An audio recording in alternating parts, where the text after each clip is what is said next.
9 downtown churches who noticed our neighbors sleeping in doorways 18 years ago would one day result in more than 500 people gathered in Hukamp Park on a cold Saturday night.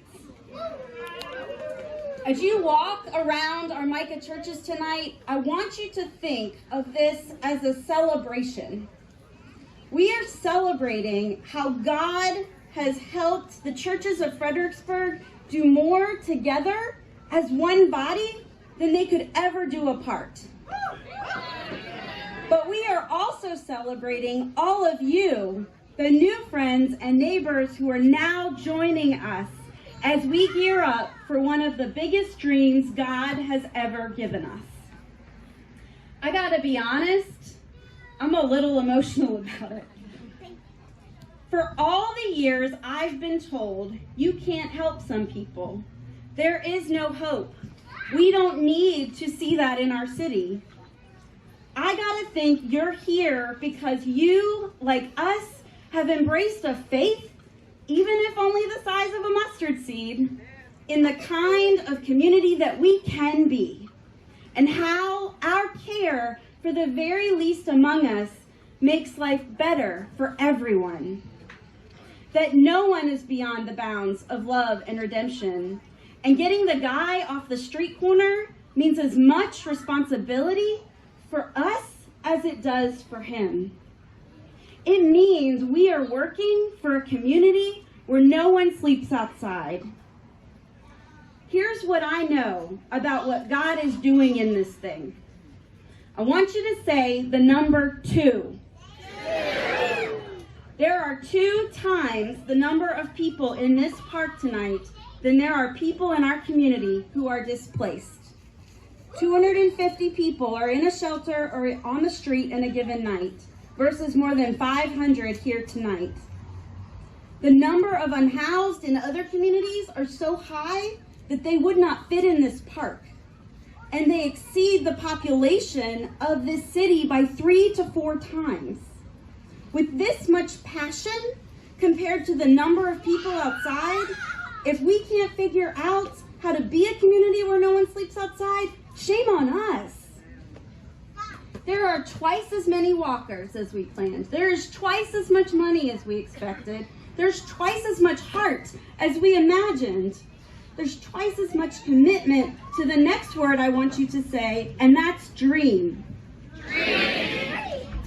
Know it or not, the work our downtown churches have done through Micah all these years is built on one dream after another.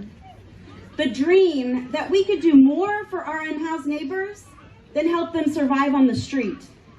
The dream that neighbors released from the hospital with no place to go could be cared for like any friend and family member would want for a loved one.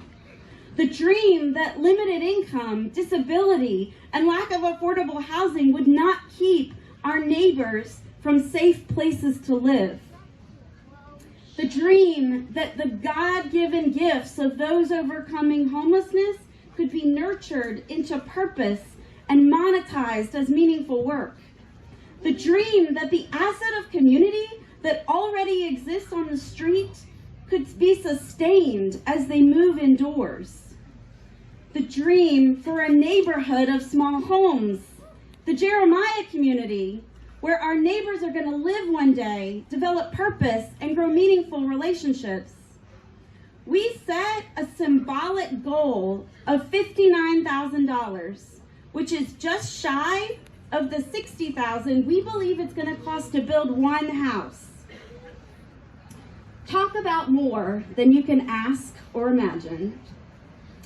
Your response to this one thing is evidence that God already has the money to do this project.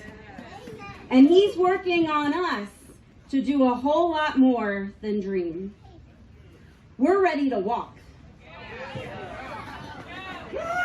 To work tirelessly together towards the ultimate dream.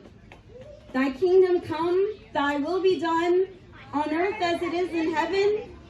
And to me, that looks like a community where no one sleeps outside. So guess what the last word I want you to say is? Walk. Ironically, our 18 years of ministry happen to be the exact same number of miles that there are to the Jericho road of the Good Samaritan story. If you don't know, that road from Jerusalem to Jericho is narrow and windy and dangerous. There are so many unknown turns and unexpected obstacles. It was not unusual to see people along the road who had succumbed to the elements, been attacked, or robbed and left for dead. It feels to me like a good image for the road our downtown churches have walked as we set out to care for unhoused neighbors all these years.